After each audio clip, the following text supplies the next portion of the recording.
Di mana letak jantung yang mengalirkan darah ke otak, ke mata, ke kepala, ke tangan, ke kaki? Nih, berdegup dan berdetak. Biasanya kalau mikrofonnya mahal itu bisa kedengaran detaknya. Itu jantung yang normal. Tapi ada jantung yang nggak normal. Biasanya jantung nggak normal itu disebabkan oleh 3. Yang pertama, jatuh cinta. Yang kedua, jatuh tempo. Yang ketiga, Pak Ustadz, ceramah di BIN. Bismillahirrahmanirrahim. Assalamualaikum warahmatullahi wabarakatuh. Assalamualaikum warahmatullahi wabarakatuh. Kalau Tuhan pergi ke Mekah, jangan lupa membawa kawan.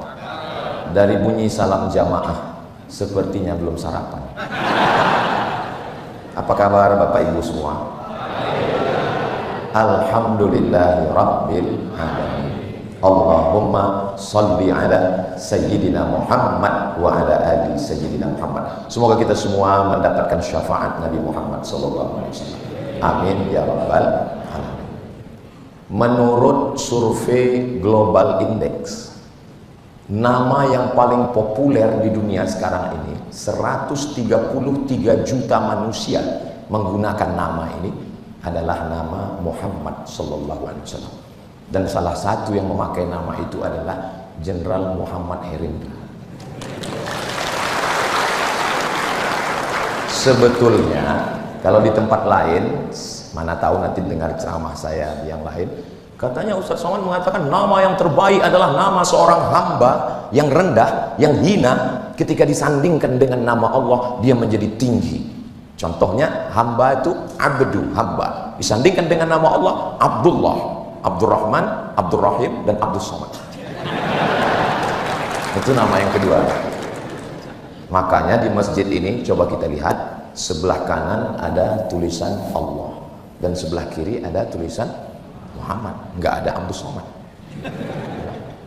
Ini kenapa? Bahkan di pintu-pintunya, di pintu tertulis Allah Muhammad, Allah Muhammad. Sekarang ada yang ceramah, katanya nggak boleh menyandingkan nama Allah dengan nama Muhammad, karena Allah itu Tuhan, sedangkan Muhammad itu manusia. Ini nanti mana tahu ada yang datang kemari, lalu dia mengkritik, walaupun dia belum tentu berani. Tapi sekarang kritik kan nggak bisa langsung, dia foto, dia posting di fake account. Ketika Nabi Muhammad SAW Isra Mi'raj, Nabi sampai melihat makhluk yang paling besar ciptaan Allah, namanya Arash. Arash artinya singgasana. Di tiang-tiang Arash itu, Nabi melihat ada 2 nama yang bersanding. Itulah nama Allah dengan nama Muhammad SAW.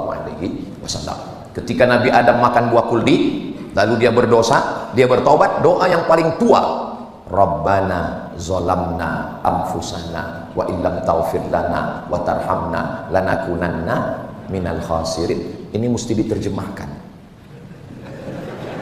boleh hanya bahasa Arabnya saja. Sudah lama saya ke Mekah, habis ke Mekah ke Madinah, sudah lama saya ceramah, baru ini diwajibkan terjemah.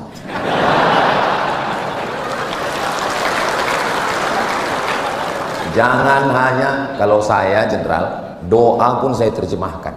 Kenapa? Karena banyak jamaah kita nggak ngerti. Dia manggut-manggut, pas ditanya kenapa kau ngangguk, kulihat yang sebelah kanan ngangguk, aku ngangguk juga, kata dia. Mesti diterjemahkan memang. Cuman kadang di tempat lain kurang peduli. Memang beda kalau di PIN ini. PIN bukan sembarang PIN. PIN-nya bergambar bintang. Sudah lama saya mau ceramah di PIN, baru ini diundang.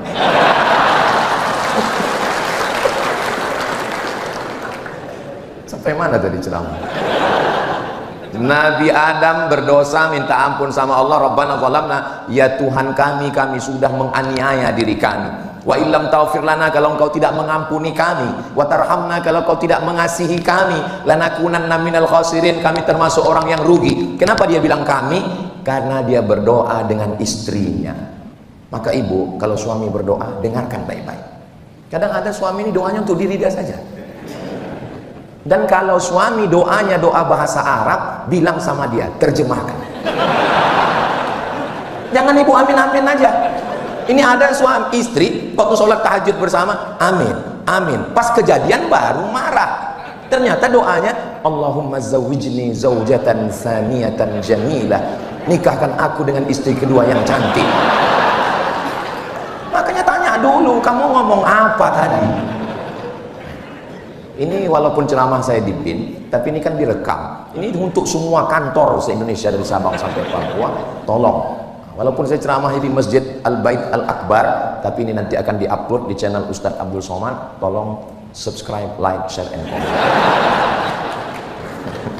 Nah, maka ketika Nabi Adam setelah berdoa Rabbana zalamna anfusana wa illam taghfir lana wa tarhamna lanakunanna minal khasirin, Nabi Adam melihat ada nama yang bersanding dengan nama Allah di tiang arasy. Lalu dia berkata, Allahumma inni atawassalu ilaika bihaqqi Muhammad. Aku memohon kepadamu berkat nama Muhammad sallallahu alaihi wasallam, ampunkan dosaku. Allah bertanya. Allah nanya bukan karena Allah nggak tahu, Allah maha tahu. Tapi Allah mau kasih tahu pada siapa yang tidak tahu. Nama siapa yang kau sebut tadi? Nama Muhammad. Dari mana kau tahu Muhammad? Karena ketika engkau ciptakan aku, rafa'tu ra'si, ku angkat kepalaku, dan aku lihat di tiang arasy ada tertulis nama yang bersanding dengan namamu. Itulah dia nama Muhammad sallallahu alaihi wasallam. Mudah-mudahan yang belum ada anak nanti punya anak dikasih nama anaknya Muhammad. Terserah mau tambahan belakangnya nggak apa-apa, karena itu adalah simbol kita.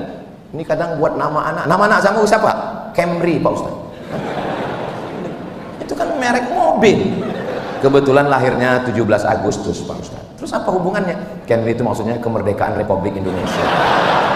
Bagus, cinta NKRI, tapi tolong di pangkalnya tulis Muhammad Camry. Cantik namanya. Begitu. Ini kadang banyak orang sekarang buat nama anak ini cocokologi. Nama suami Sulaiman, nama istri Toyibah, lahir anak Letoy. Mohon maaf Pak Sulaiman yang tidak tersebut. Nah, jadi nama itu adalah, kadang orang ini ngomong ikut omongan Shakespeare dari Inggris. What is in a name? Apalah arti sebuah nama? Bagi kita nama adalah doa. Mudah-mudahan nama ini mengangkat harkat darjat martabat di hadapan Allah Subhanahu wa ta'ala. Lalu kemudian Nabi melanjutkan Isra dan Mi'rajnya, dan ketika itu dia sampai ke Baitul Maqdis Palestina. Mudah-mudahan Allah menolong saudara kita di Gaza. Sampai di sana, itulah yang dibaca sebelum azan. As-salatu wassalamu alaik, alaika ya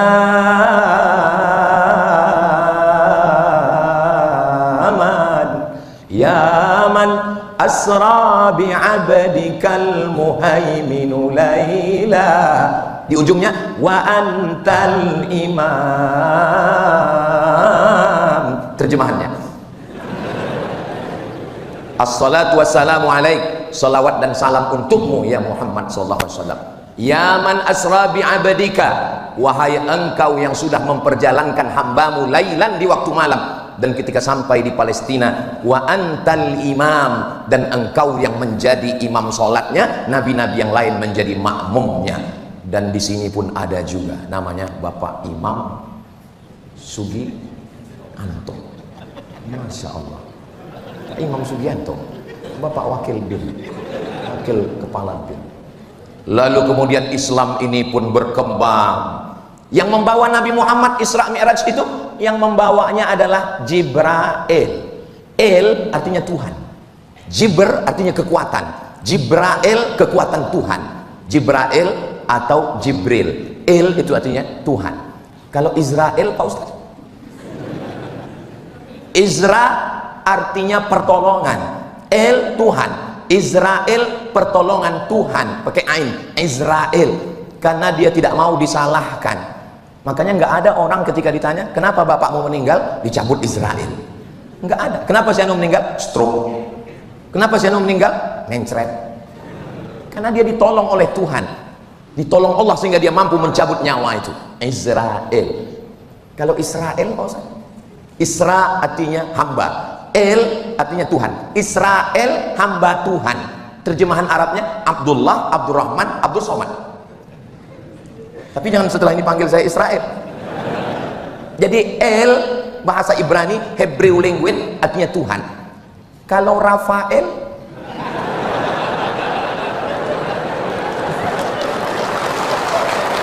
terjemahan Arabnya Syifa. Syifa artinya penyembuh, karena dia malaikat yang memberikan kesembuhan. Kesembuhan dari Tuhan, maka disebut dengan Rafael. Kemudian Islam pun sampai. Ini ngumpulkan bahannya lama ini. Jadi tugas saya ini memang mirip-mirip tugas badan intelijen juga, mengumpulkan data, menganalisa, dan menyampaikannya. Cuman bedanya saya nyampaikannya ke jamaah. Kemudian Islam pun menyebar dari kota Makkah ke kota Madinah, dari Madinah menyeberang Laut Merah sampai ke Fustat. Fustat itu sekarang Kairo. Dari Kairo menyeberang sampai ke Libya, dari Libya ke Tunisia, dari Tunisia ke Aljazair, dari Aljazair ke Maroko, tempat saya kuliah dulu. Dari Maroko ini menyeberang ke Andalusia. Banyak jamaah kalau saya tanya, Andalusia di mana? Nggak tahu Pak Ustaz. Real Madrid, Barcelona tahu. Andalusia, nyebrang Laut Merah, nyebrang laut Samudra Atlantik sampai ke Andalusia. Maka ada satu tempat yang cantik. Yang cantik itu diumpamakan seperti buah. Buah yang paling cantik adalah buah delima. Makanya perempuan selalu dikatakan rambutnya bak mayang terurai, bibirnya bak delima mereka. Maka yang paling cantik delima. Makanya batu cincin pun, Pak, itu batunya apa? Merah delima. Maka di pintu kota itu dipasang buah delima 3, satu di atas, satu di kanan, satu di kiri. Kota itu namanya Granada. Rafael Granada. Kota yang indah di Spanyol sana. 700 tahun lamanya umat Islam berkuasa di sana, sampai akhirnya tergoda, terpukau, terlena. Memang generasi biasanya terbagi 3. Pertama generasi penikmat, yang kedua pertama pejuang berjuang, setelah itu mulai penikmat, lama-lama penghancur. Memang organisasi pun begitu, yayasan pun begitu, umat Islam pun begitu. Akhirnya umat Islam hancur di Spanyol. Mudah-mudahan nanti kita panjang umur, sehat badan, bisa berangkat umroh dan langsung kita jalan-jalan ke Granada, Spanyol, insyaallah. Ongkos tanggung masing-masing. Kalau tuan pergi ke Madinah, jangan lupa bawa deterjen. Sudah lama saya ceramah, baru sekarang disuruh menjelaskan tentang intelijen. Bagaimana Ustadz tentang Nabi Muhammad sebagai manusia yang memiliki intelijen?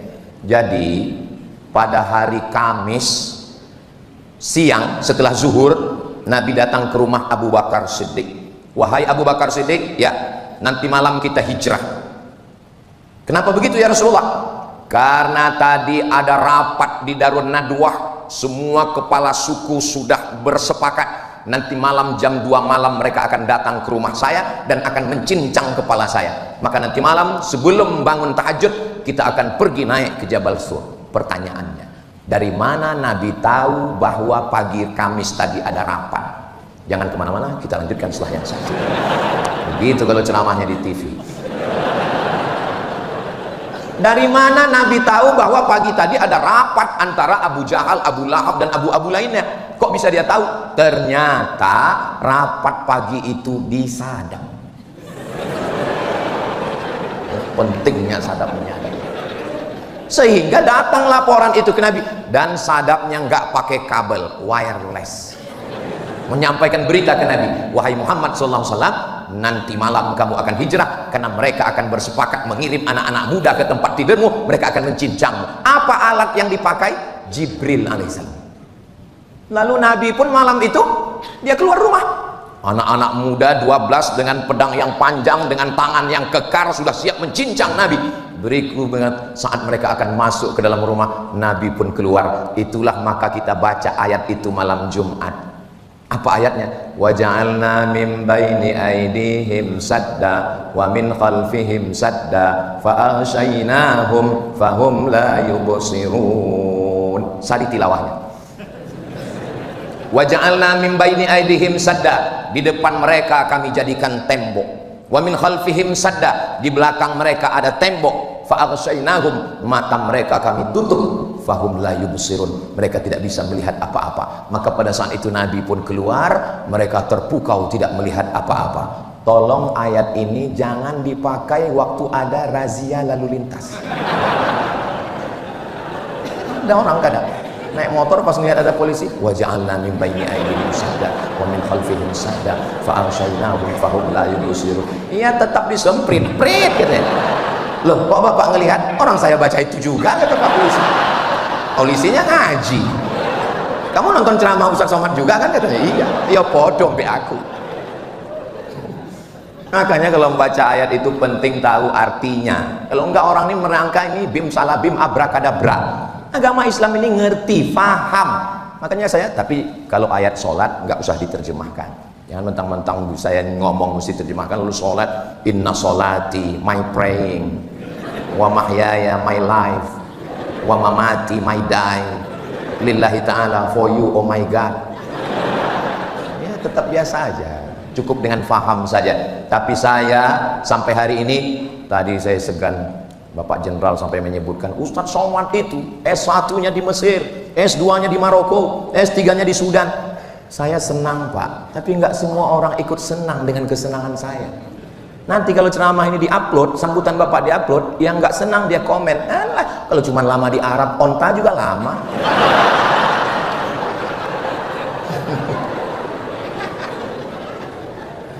Nah, jadi Nabi Muhammad SAW kemudian naik ke atas Jabal Thur dan dia di sana selama 3 malam. Tadi hari Kamis, malam Jumat, malam Sabtu, malam Ahad, 3 malam. Ngapain dia 3 malam di atas? Dia berstrategi, nunggu. Karena ini hiruk pikuk. Dari mana dia tahu bagaimana perkembangan informasi yang ada di kota Makkah waktu itu? Ada yang mengejar, ada yang membunuh, ada yang mencari, ada yang memeriksa, ada yang interogasi, macam-macam. Diutus seorang laki-laki, namanya Abdullah, nama ayahnya Abu Bakar, nama kakeknya Abu Quhafah, Abdullah bin Abi Bakar bin Abi Quhafah. Malamnya tidur di atas, siangnya keliling mendengarkan informasi apa yang terjadi. Walaupun dia tidak terdaftar di kantor BIN. Dia sedang mendengarkan apa yang terjadi. Hati-hati, dinding dan tiang bisa bertelinga. Dia siang pura-pura nggak tahu, tapi malam dia naik ke atas cerita situasi begini ya Rasulullah, jangan turun dulu. Padahal kalau kita mau, ini nggak perlu pakai ini kan selesai. Ada Jibril, ada Mikail, ada Israfil, ada Israel, ada Munkar, ada Nakir. Innama amruhu idza arada syai'an ayaqula lahu kun fayakun. Tapi kenapa ceritanya mesti nginap dulu 3 malam di atas, mesti ada yang dengar berita? Nabi mau ngajarkan kita hidup ini berstrategi dan mesti ada intelijen. Nggak boleh. Makanya tadi kalau Pak Jenderal mengatakan ini mesti ada pakai peci merah, jangan Pak Jenderal, nanti ketahuan. Cukup peci hitam saja, tapi singletnya merah. Karena ini bukan Polri, ini kita sedang bawah tanah ini. Kok malah saya yang jadi gurui jenderal pula? Saudara yang dimuliakan Allah, bayangan saya, ini bayangan saya ya Bu ya, sebelum ceramah tadi. Ini nanti ceramah di BIN ini pasti bawaannya macam khutbah Jumat nanti. Ternyata Masya Allah, itu tergantung bagaimana pimpinannya nyambut kita. Ini kan sebelum kesini kami sudah ngobrol dulu tadi. Jadi saya sengaja dibawa oleh jenderal bicara nyantai, ketawa. Saya tahu beliau kan melihat saya ini jangan-jangan Ustaz Somad lagi grogi, maka beliau ajak dulu ngobrol nyantai. Coba tiba-tiba sampai ke masjid, kita nggak ngobrol, nggak tahu situasi, nggak tahu berita, tiba-tiba saya disuruh aja ceramah, pas dilihat ke depan menakutkan. Misalnya kalau di sini terus terang saya merasa aman, nyaman, adem. Kenapa adem? AC-nya bagus. Saudara yang dimuliakan Allah Subhanahu wa taala. Lalu kemudian bagaimana kalau ada musuh yang naik ke atas? Ada satu orang laki-laki yang pura-pura, kalau bahasa di kampung kami ngangon. Pernah dengar ngangon? Bawa kambing, sampean Arab lu ngonang di Arab ngangon kambing, wedus. Ini bawa kambing supaya apa? Pura-pura ngangon kambing di bawah Jabal Thur. Supaya apa? Nanti kalau ada musuh tiba-tiba naik ke atas, kasih kode, jangan sampai naik ke atas. Begitu strategi Nabi SAW. Hari Jumat, malam Sabtu, malam Ahad, setelah 3 malam barulah mereka melanjutkan perjalanan. Dan ketika perjalanan itu dilanjutkan, penunjuk jalannya, gaetnya bukan Abu Bakar, bukan Umar, bukan Utsman, bukan Ali, bukan Abu Hurairah, bukan Usamah bin Zaid, bukan Zaid bin Sabit, bukan Ubay bin Ka'ab. Siapa penunjuk jalannya? penunjuk jalannya adalah Ibnu Uraiqid, non muslim. Untuk apa dipakai dia? Supaya nanti waktu berjalan orang lihat, siapa itu? Ibnu Uraiqid, jalan. Tapi kalau penunjuk jalannya Abu Bakar, Umar, langsung ketahuan, pasti rombongan Muhammad SAW kan. Itu makanya tadi saya larang, jangan pakai peci merah. Pakai peci merah ini berat, biar aku aja. Saudara yang dimuliakan Allah Subhanahu wa taala, akhirnya mereka pun melanjutkan perjalanan. Sampailah 8 hari 8 malam. Berangkat hari Ahad malam Senin, Selasa, Rabu, Kamis, Jumat, Sabtu, Ahad, Senin, sampai mereka di Quba. Lalu kemudian 4 malam lagi di Quba, malam Selasa, malam Rabu, malam Kamis, malam Jumat, sampailah mereka di Madinah. Itulah yang selalu kita lantunkan. Tala'al badru alaina min saniyatil wada' wajaba syukru alaina mada'a lillahi da ayyuhal mab'utsu fina ji'ta bil amril muta' ji'ta syarraftal madinah marhaban ya khairada. Tala'al badru alaina, sudah terbit bulan purnama di atas kami. Kenapa Nabi Muhammad itu dikatakan bulan purnama? Karena jahiliyah yang gelap, terbit bulan purnama. Badar itu artinya bulan purnama. Sudah jadi nama orang Indonesia Badarudin. Yang perempuan Badriyah. Telepon nggak diangkat, WhatsApp nggak dijawab. Tala'al badru. Makanya kadang kalau Ustaz Somad datang ceramah, lalu jamaah nyambut, Tala'al badru itu artinya terang benderang seperti bulan purnama. Karena memang Nabi itu seperti bulan purnama, dan Nabi itu wajahnya putih berseri. Tiba-tiba Ustaz Somad disambut, Tala'al. Pas muncul, ireng. Sekarang Pak Ustadz kan ada skincare, wajah bisa berkilau. Ya lihat harganya dulu. Ada yang muka putih, leher hitam. Ustaz Somad ini kalau ceramah pasti menyinggung perasaan. Kunci dengar tausiah Ustaz Somad itu satu, jangan tersinggung. Ada beberapa orang tersinggung, pulang, meninggal. Bukan kan, memang udah ajalnya sampai. Mudah-mudahan kita semua sehat walafiat. Takut juga. Lalu kemudian Nabi Muhammad sampai.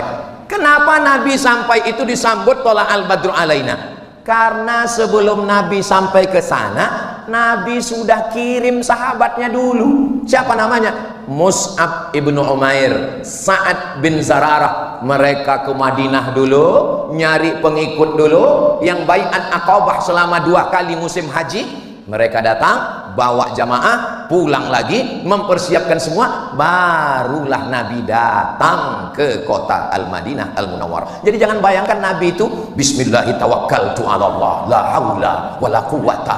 Enggak begitu, guys. Dia perlu penuh dengan intelijensia, kecerdasan untuk menjaga, membaca, bagaimana mengumpulkan informasi yang ada di Madinah, menganalisa informasi dan menyampaikan informasi ini ke Nabi. Yang mau ditangkap ini ada 2. Yang pertama peluang, dan kedua ancaman. Kalau ada peluangnya, ada ancaman. Kok saya lagi seperti membeli pembekalan sekarang? Ada nggak peluang di Madinah? Hijrah ini bukan Madinah ini ujuk-ujuk tiba-tiba Madinah, tidak begitu. Hijrah yang pertama kemana? Hijrah yang pertama dari Makkah turun ke bawah, namanya Yaman. Dari Yaman nyebrang Laut Merah, namanya Djibouti. Dari Djibouti naik ke atas, namanya Habasyah. Bahasa kitanya Ethiopia. Ada lagunya di Ethiopia, Iwan Fals yang dulu kelaparan. Saya karena di masjid segan, kalau di tanah lapang kita nyanyikan 3 album. Nabi sudah mengirim utusan untuk hijrah ke Ethiopia, tapi laporan siapa yang membawa ke Ethiopia? Namanya Ja'far bin Abi Thalib, saudara kandung Abi Thalib, sepupu Nabi, yang hubungan dekat, nggak mungkin mengkhianati Nabi. Tapi ketika Ja'far pulang ditanya, Ja'far, gimana keadaan di Ethiopia?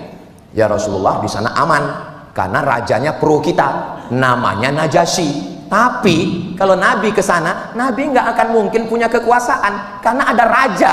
Nggak boleh ada dua matahari kembar. Peluang, ancaman nggak ada, tapi peluang nggak ada. Kalau begitu hijrah ke sana nggak usah.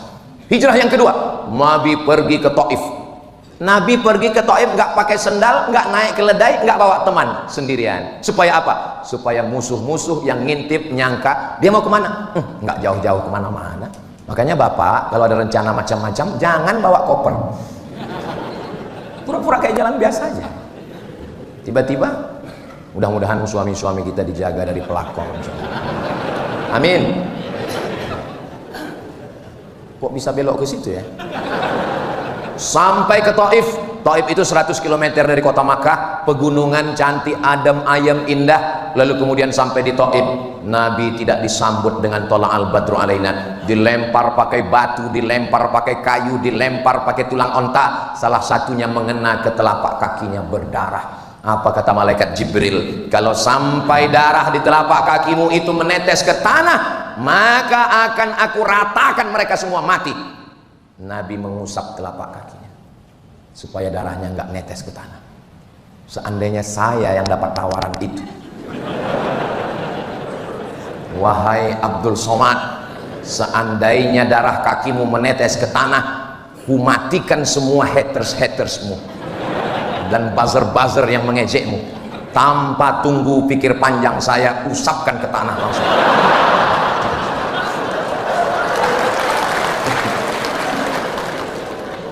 Tapi insya Allah nggak perlu malaikat Jibril untuk mengatasi hater saya ini. Ceramah sekali di BIN ini selesai. Saudaraku yang dimuliakan Allah Subhanahu. Makanya tadi waktu keluar dari kantor kan ada logo BIN besar, bintang kan. Saya sebetulnya mau ngajak Pak Jenderal foto. Cuman saya kan jaga harga diri saya juga. Kalau foto di masjid ini dilihat orang, alah paling di masjid kantor apa kata dia. Saudaraku yang dimuliakan Allah Subhanahu wa taala. Lalu kemudian Nabi sallallahu alaihi wasallam kembali ke kota Makkah Al-Mukarramah. Begitulah Nabi. Lalu kemudian ketika terjadi tahun pertama aman, tahun kedua perang Badar, tahun ketiga perang Uhud, tahun keempat, tahun kelima perang Khandaq. Nama perangnya Khandaq. Khandaq ini parit yang digali, parit yang digali. Lalu kemudian datanglah seorang laki-laki. Ini yang akan menyerang kita, 3 pasukan koalisi. Yang pertama orang Yahudi, yang kedua orang musyrik dari Makkah, yang ketiga orang munafik yang berada di dalam pasukan kita. Siapa mereka? Menggunting dalam lipatan, menjegal kawan seiring, menikam dari belakang. Maka kemudian Nabi pun menyusun strategi. Apa yang dilakukan Nabi? Nabi bertanya, kira-kira apa yang mesti kita lakukan? Musyawarah. Setelah musyawarah, datanglah seorang sahabat Nabi, bukan orang Arab, dia dari Persia, namanya Salman Al-Farisi. Itulah qori kita tadi, Ustaz Salman. Mana Ustaz Salman? Masih ada di sana? Ustaz Salman. Dari ujung nama itu kita sudah tahu orang itu dari mana. Al-Farisi berarti dari Persia, Al-Misri dari Mesir, Al-Makki dari Mekah, Al-Batawi. Jadi kita udah tahu dia berasal dari mana. Dulu Bu, Pak. Dulu orang Arab itu ngejek kita Jawi Bagar. Jawi artinya orang Jawa. Jawi itu bukan cuma orang Jawa, orang Sumatera, orang Kalimantan, orang Sulawesi, semua Nusantara ini dulu disebut Jawi. Dan mereka ngejek Jawi Bagar. Bagar itu bakor. Bakor Pak Ustaz, kan ada dalam surat Al-Quran, Al-Baqarah, sapi. Asal ngelihat orang kita Jawi Bagar. Kenapa dia ejek kita Jawi Bagar? Karena nggak lancar ngomong Arab. Asal ketemu Jawi Bagar. Bagaimana Allah mau mengangkat derajat orang kita di Makkah? Lahir seorang laki-laki, hafal Quran, hafal hadis, nulis tafsir. Judul tafsirnya Marah Labid fi Kashfi Ma'anil Quranil Majid. Namanya Syekh Nawawi Al-Bantani. Orang mana tuh? Banten. Tolong ingat baik-baik, mungkin ini nanti akan keluar dalam UAS ujian akhir semester. Ahli tafsir, pernah ceramah di Al-Azhar Mesir.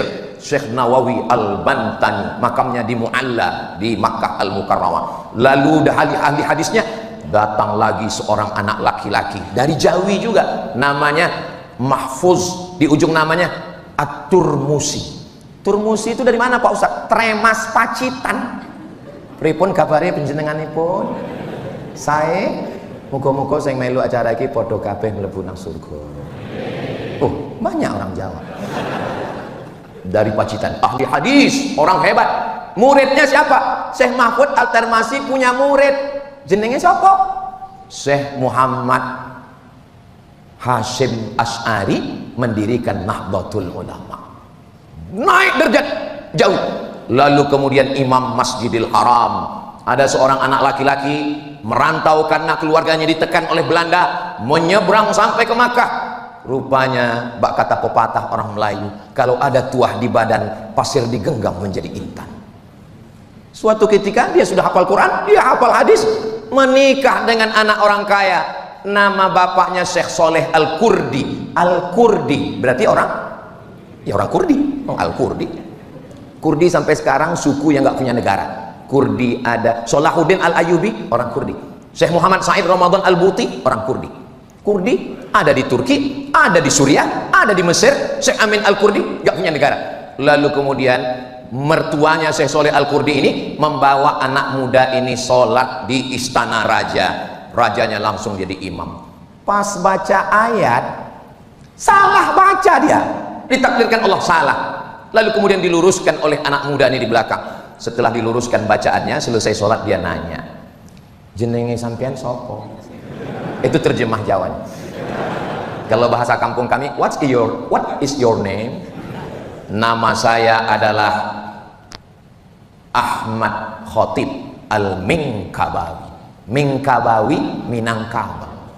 Syekh Ahmad Khotib Al-Minkabawi, orang Nusantara yang jadi imam di Masjidil Haram, meninggal tahun 1915-1916. Maka bangkitlah marwah harkat martabat orang Nusantara di Makkah Al-Mukarramah. Lalu Syekh Ahmad Khotib Al-Minkabawi, Syekh Nawawi Al-Bantani, Syekh Mahfud At-Turmusi mengirim murid-muridnya. Satu muridnya pulang ke Jombang mendirikan Nahdlatul Ulama, satu muridnya pulang ke Yogyakarta, itulah dia Kiai Haji Ahmad Dahlan. Satu muridnya pulang ke Sumatera Barat, itulah dia Syekh Sulaiman Ar-Rasuli mendirikan PERTI, Persatuan Tarbiyah Islamiyah. Satu lagi muridnya pulang ke Medan Sumatera Utara, namanya Syekh Hasan Maksum, mendirikan namanya Al-Jam'iyatul Wasliyah. Muhammadiyah 1912, NU 1926, PERTI 1928, Al-Wasliyah 1930. Makanya suatu ketika waktu saya sedang hadir acara ijtima' tabligh 20.000 orang, tiba-tiba datang seorang bertanya ke saya, Ustaz, ya sebetulnya aliran Ustaz apa? Kenapa Bapak nanya begitu? Soalnya kami lihat di NU Bapak sekretaris lembaga Bahsul Masail, terus di Muhammadiyah Bapak sebagai penasehat lazismu lembaga amil zakat Muhammadiyah, terus di Al-Wasliyah kami lihat Bapak di komisi dakwah, terus di PERTI Bapak komisi fatwa. Terus saya balik nanya, kamu siapa? Saya Intel Pak.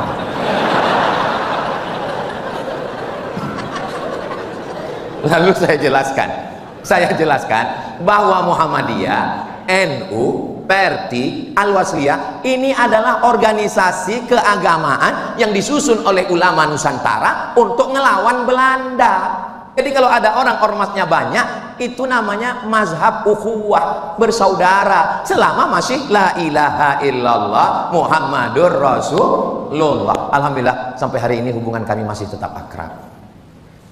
Jadi nggak masa tersinggung dengan ceramah Ustadz. Orang saya nggak nyebut nama nggak boleh disebut, menjaga kode etik jurnalistik. Nah, jadi kalau dipahami seperti itu, dulu kan kelahi ini antar mazhab ini Pak Ustadz, yang Muhammadiyah subuhnya nggak pakai kunut, yang NU pakai kunut, lalu berantem anak mudanya sampai belaga dalil. Alhamdulillah Ustadz, sekarang sudah nggak berantem lagi. Kenapa? Karena sama-sama nggak sholat subuh. Saudara yang dimuliakan Allah Subhanahu wa Ta'ala, kembali ke Maulid Nabi Muhammad sallallahu alaihi wasallam. Menceritakan Nabi Muhammad dalam 60 menit. Nabi itu kan umurnya 63, diceritakan dalam 60 menit. Bahasa Arabnya mustahil, nggak bisa.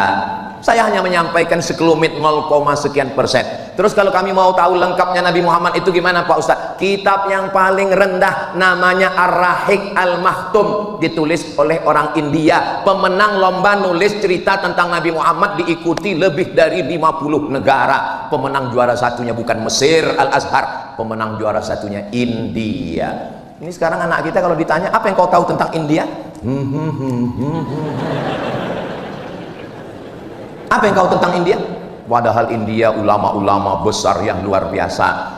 Apa judulnya Pak Ustadz? Ar-Rahiq Al-Maktum. Sudah diterjemahkan ke bahasa Indonesia. Bagus. Saya ada di rumah. Kemarin saya beli pas ada waktu kosong baca. Saya nggak mau gara-gara ini lalu semua pegawai besok sibuk baca.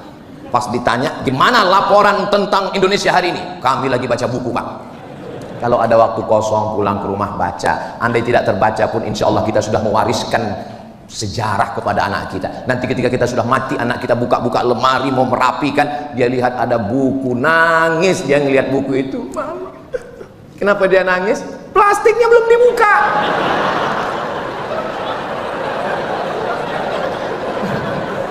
Dia tahu ayah ibunya sibuk untuk mencari nafkah untuk dia. Kita husnuzon. Ustadz, saya kalau Ar-Rahiq Al-Maktum sudah baca. Saya mau yang tingkat tinggi Pak Ustadz. Ditulis oleh cendekiawan non-muslim.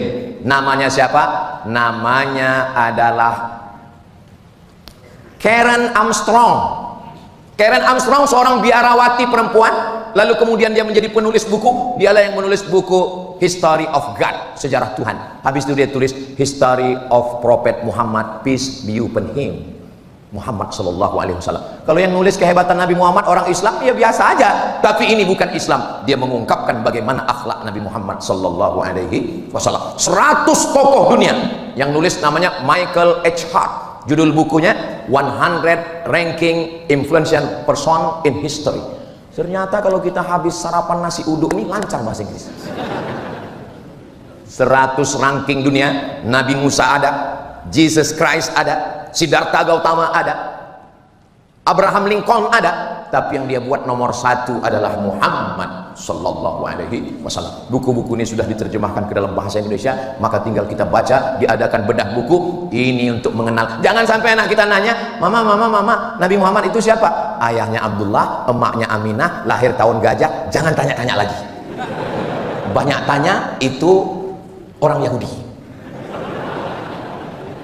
Jelaskanlah tentang Nabi kita. Kalau kita tidak jelaskan tentang Nabi kita, nanti anak kita lebih kenal Ipin Upin daripada Hasan dan Husain. Nanti anak kita lebih kenal. Tapi saya nggak bisa juga ngejek, karena anak saya pun di rumah itu kalau dia lagi suruh sholat ya Sami sholat, nggak mau sholat. Tapi kalau udah saya gelar sajadah, lalu di belakangnya saya susun Naruto, Spiderman, Hulk. Ah sudah, makmum udah siap, maju semangat ya imam. Ada. Terus dia nanya, mereka ini Pak udah mualaf semua saya. Ya kita dengan bahasa anak-anak. Jadi jangan ibu sangka, jangan bapak sangka karena saya ini ustadz, lalu saya ngomong dengan anak dengan bahasa ustadz. Ya nggak begitu. Nggak biasa saya pulang. Saya ceramah ini cuman Jumat, Sabtu, Ahad, Senin. Kalau Selasa, Rabu, Kamis, saya di rumah sebagai seorang ayah. Saya gendong anak saya. Kalau dia pipis, saya ganti pempesnya. Kalau dia saya berpikir sekali lagi. Gitu. Jangan bayangkan, oh Ustadz Somad ini kan Ustadz. Lalu kalau saya pulang ke rumah, anak istri saya tunjuk. Ya ayyuhalladzina amanu. Enggak begitu juga kali. Nah jadi bersikaplah. Memang di sini ibu adalah ASN, pegawai hebat. Derajatnya tinggi, kerja di mana? Badan Intelijen Negara. Tapi kalau sudah pulang ke rumah, katakan ke suami, memang aku ini Badan Intelijen Negara, tapi di rumah ini kau adalah imamku sayang. Begitu. Jangan. Saya ini sebetulnya mewakili suara laki-laki yang teraniaya. Ada ya satu fakta yang mau saya sampaikan, boleh? Kalau suami itu merasa dirinya tidak punya apa-apa, tidak berdaya, itu berpengaruh pada psikologisnya. Akhirnya dia merasa down. Dan puncak dari tekanan psikologis, nanti pistol airnya tidak meletus. Saya malu mengucapkan ini di depan bapak-bapak jenderal. Tapi saya mau rumah tangga kita tetap baik, walaupun profesor doktor, walaupun dokter spesialis, walaupun uangnya banyak. Maka katakanlah pulang nanti, you are my hero. Begitu.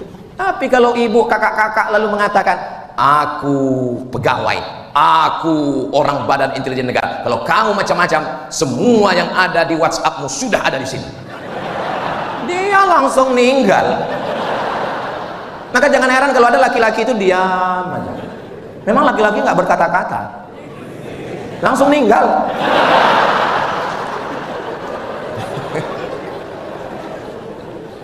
Sayang, ini slip gaji, ini tabungan, semua milik. Jangankan uang ini, jangankan SKA, SNPNS ini, nyawa aku berikan padamu. Satu-satunya kesalahanku dalam hidup cuma satu. Apa itu, Dek? Mencintai. Begitu. Ini kayaknya Ustaz Somad udah banyak dapat bisikan. Saya termasuk ustadz yang nggak bisa dibisik-bisiki. Karena yang membisik itu adalah alladzi waswisu fi sudurin nas minal jinnati. Makanya kalau ada teman yang suka bisik-bisik, itu berarti kalau yang berbisik ke telinga kita jin, itu bisa kita usir dengan ayat kursi. Tapi kalau yang berbisik ini nas, kursinya sekalian. Kalau yang berbisik ke telinga kita ini jin, kita bacakan Yasin wal Qur'anil Hakim. Tapi kalau manusia kita bacakan, dia tiap malam Yasinan. Saudara yang dimuliakan Allah Subhanahu wa taala, Nabi Muhammad sallallahu alaihi wasallam penuh dengan perhitungan, penuh dengan kecerdasan. Ketika perang Uhud, perang Badar, perang yang paling menggentarkan. Kenapa? Karena pasukan Nabi cuma 300 sekian, sedangkan pasukan musuh ribuan. Apa yang dilakukan Nabi? Yang dilakukan pertama bersama sahabat adalah memasang kemah di tempat oase. Nggak bisa gali sumur. Di mana persediaan air? Oase. Di situ ada oase, tempat air, berkemah di situ. Berkemah di tempat oase berarti sudah menang 1-0 karena persediaan air sudah kita kuasai. Kalau mereka mau mengambil air, bayar. Sekarang, kalau dulu tidak bisa ngambil air karena air sudah kami kuasai. 2. Besok pagi habis sholat subuh, Nabi menyusun pasukan. Di mana Nabi menyusun pasukan? Di tempat terbit matahari. Ini matahari terbit dari sini, Nabi susun pasukan. Orang musuh terlambat, lalu mereka nyusun barisan di depan. 2-0 mereka kalah. Kenapa? Karena kalau melawan matahari, matanya silau. Kacamata hitam belum ada.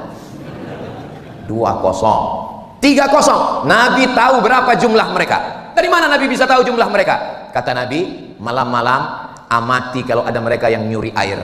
Tengah malam ada satu orang nyuri air, tangkap. Pas ditanya, berapa pasukan kamu? Saya nggak bisa jawab. Kenapa kamu nggak bisa jawab? Saya tukang masak. Ternyata dia bukan tentara, dia tukang masak. Dia bilang saya nggak tahu. Kamu masak satu hari berapa ekor kambing, berapa ekor lembu, berapa ekor unta? Dia sebutkan, saya masak kambingnya sekian, lembunya sekian, untanya sekian. Nabi langsung mikir, kalau kambingnya sekian, lembunya sekian, untanya sekian, berarti pasukannya sekian, kita siap menghadapinya. Jangan menghadapi musuh dengan mata yang rabun. Terus Ustadz datang berani ceramah ke Badan Intelijen Negara, ini apa persiapan Ustadz? Beberapa sahabat saya sudah kirim WhatsApp duluan. Ustadz Somad, kantor BIN sudah aman. Siapa mereka Pak Ustadz? Mereka adalah sahabat-sahabat saya yang waktu saya keliling se-Indonesia. Waktu dulu mereka menjadi dandim, mereka menjadi kapolres. Ternyata mereka sekarang sudah bekerja di sini, walaupun mereka tidak pakai peci merah. Saudara yang dimuliakan Allah Subhanahu wa taala, tadi saya tausiah ini jam 10 kurang 15. Sekarang sudah jam 11 kurang 20. Artinya saya sudah ngomong 55 menit. Tapi rasa saya, nggak tahu perasaan Bapak ya. Rasa saya baru ngomong beberapa menit aja rasanya. Padahal ini saya kalau ngomong itu Bapak Ibu, saya lihat bagaimana audiens. Saya sudah ngomong 55 menit, yang kakak-kakaknya tetap fokus, yang laki-laki juga fokus. Apakah ini karena diawasi CCTV? Wallahu alam, tapi rasanya nggak ada. Kenapa mereka begitu serius? Saya husnuzon aja ya. Husnuzon ini memang mereka betul-betul mau ngaji.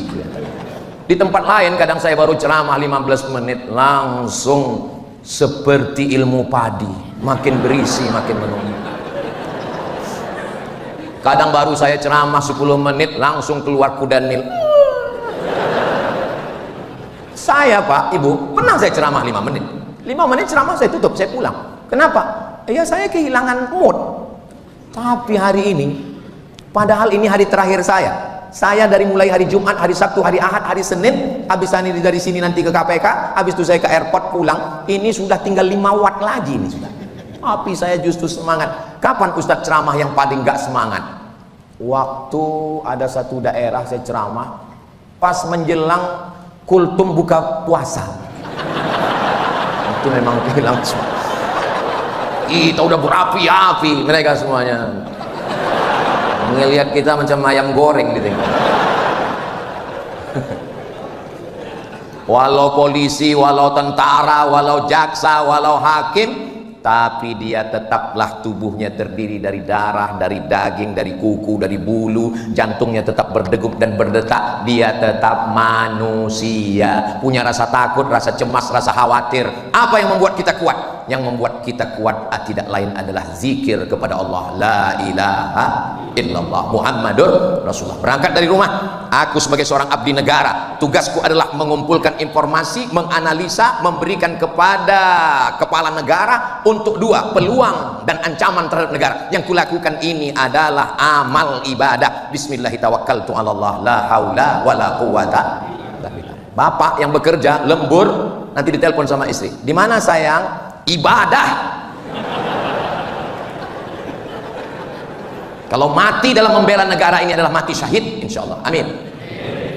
Mama, ya, kata Ustadz Somad kalau mati membela negara ini mati syahid. Mudah-mudahan papa mati syahid.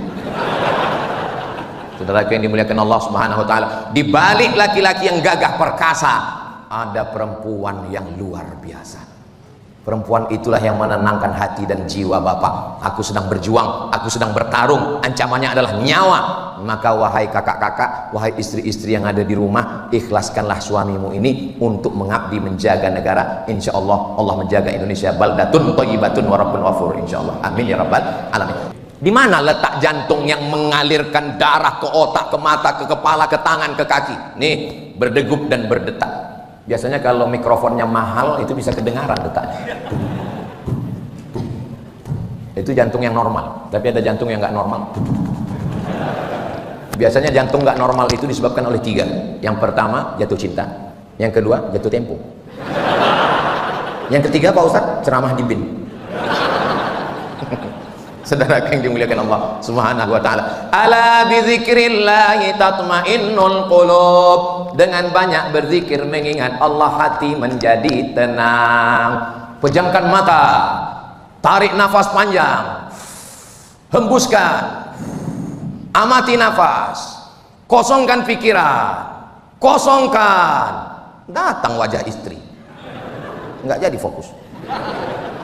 Hilangkan semua masalah, fokus, kosongkan. Bagaimana ketika sedang kosong itu tiba-tiba datang malaikat maut, mati kita, ditanya sama malaikat, marabbuka, kosong. Jangan pernah kosong. Saya nggak pernah kosong. La ilaha illallah, la ilaha illallah, la ilaha illallah.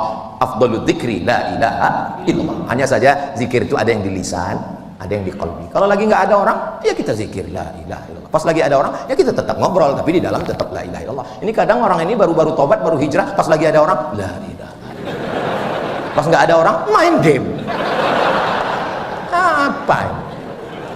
Gitu. Tapi saya nggak mau juga gara-gara ini lalu nanti Pak Jenderal mengadakan rapat masing-masing divisi dan sektor, ditanya bagaimana laporan tentang keamanan negara kita. La ilaha illallah.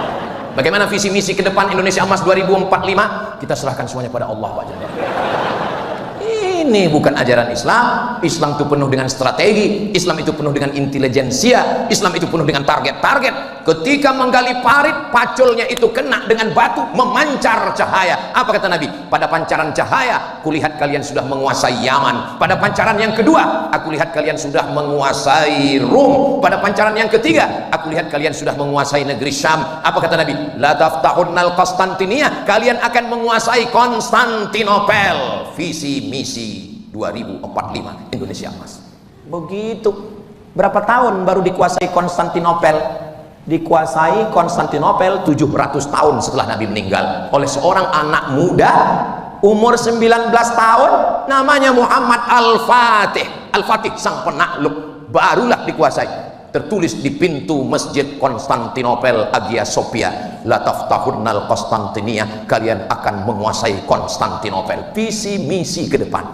Makanya sekarang saya ketemu dengan anak-anak pesantren, teman ini mau kemana? Saya serahkan pada Allah. Datang 10 anak pesantren ke rumah, gurunya ngomong, tolong Ustadz berikan pembekalan mereka. Saya tanya satu-satu, kau mau kemana? Ya bagaimana nasib aja Pak Ustadz, saya suruh pulang semua. Nggak ada yang bisa dikasih pembekalan langsung. Islam ini akan maju dengan program, dengan visi misi, dengan pemikiran. Itulah yang dapat saya sampaikan pada kesempatan yang baik dan mulia ini. Saya tutup sebelum doa dengan pantun penutup. Menangkap puyuh di Bukit Selasih. Thank you dan terima kasih.